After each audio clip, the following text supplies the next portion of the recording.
I always thought that the economic financial system that we have is absolutely broken and ridiculous and preposterous.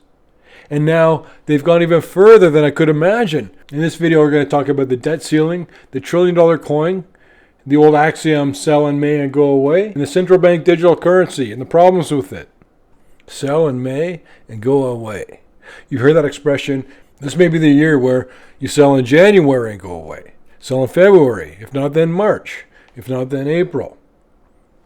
Now we're here in May and we're using the phrase, but what you really should have done is started being more cautious with speculative stuff, a lot of these well overvalued shares that are all around you when I first started telling you about it.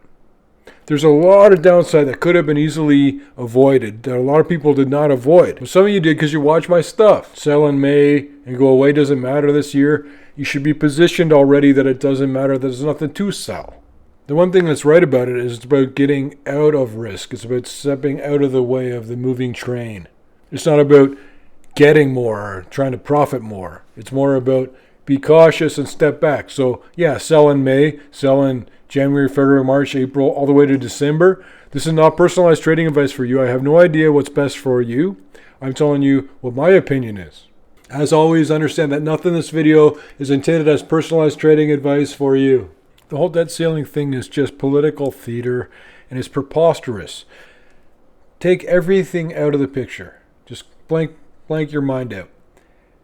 The country spends too much money and we can't afford to pay all our bills, so we increase our debt load. It's like living off of a credit card. Our nation is living off a credit card. And then there's a problem with debt. You say, oh, the debt ceiling, and they're talking about it, and they're fighting about it, and you're hoping, oh, I hope that they fix it. And then they come to a resolution. And all that just distracts you from the point that it doesn't even matter if the debt ceiling didn't exist at all. It's like an Abominable Snowman or the Ogopogo Monster. It doesn't exist. And they keep acting like it does. It's the weirdest thing. The emperor's got no clothes. Be sure to subscribe to the channel to get the new videos we got coming up pretty soon. Investment werewolves and the big inflationary bounce. It's an arbitrary number that a group of people decided this is how we're going to do things. And at no point is anyone focused on the point that we're spending more money than we have and we don't have a way of getting that money, covering off the trade deficit, unless we create new money, which deteriorates the value of all of our purchasing power, making things that come into our country from overseas cost more. You think inflation's bad? We don't go to Walmart and start paying double for cat food, Mr. Turtle Pool, a board game. It does not matter whether or not we raise the debt ceiling at all. All that matters is whether or not we pay our debts without deteriorating the economic situation of everybody in the country at the time while we do it. Rumors of $1 trillion coin are starting to rise up again. For me, the $1 trillion coin represents a complete acceptance of the fact that the entire financial system is a bunch of BS. Does anyone really believe that if you just make a $1 trillion coin with about $20,000 of platinum in it, that's the actual value of the thing, and they say it's worth $1 trillion, so now we can just create more money and pay down our bills? Is that the same thing? If somebody owes you $100, you owe me $100, they pick up a piece of dirt off the ground and hand it to you.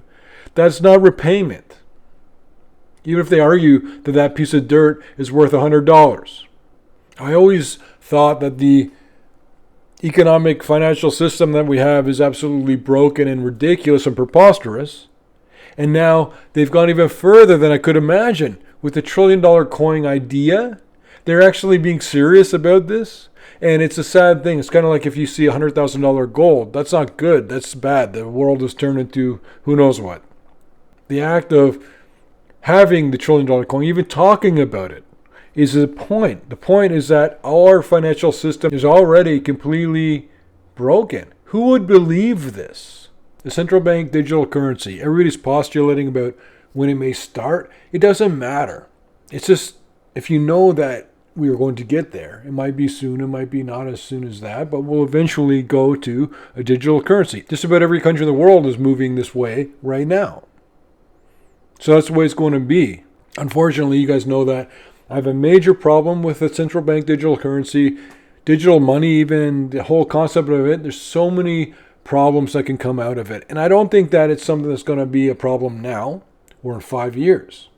I think after that is when you got to watch. You don't know, things will be different. The world will be different. Different people will get into power.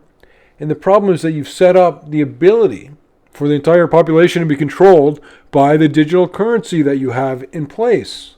You step into office and you say, you know what? Why don't we control what people buy? Why don't we track what they buy? Why don't we watch what they buy? There's a lot of differences that are going to happen with this.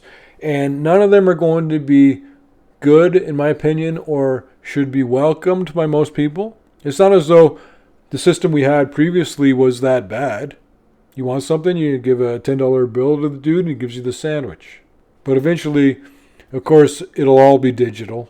But it will just be used or have the capability to be used as a completely draconian controlling system. And I use preposterous examples, but I'm just showing you that anything could be done. Parolees can't buy cheese. People with a drunk driving offense have to pay twice the price for cigarettes. The biggest mistakes are made when they don't seem like mistakes. The biggest mistakes are made when they don't seem like mistakes. But once we go digital, that opens up the ability for a bad actor to be in the right position to make decisions that will be incredibly bad for people.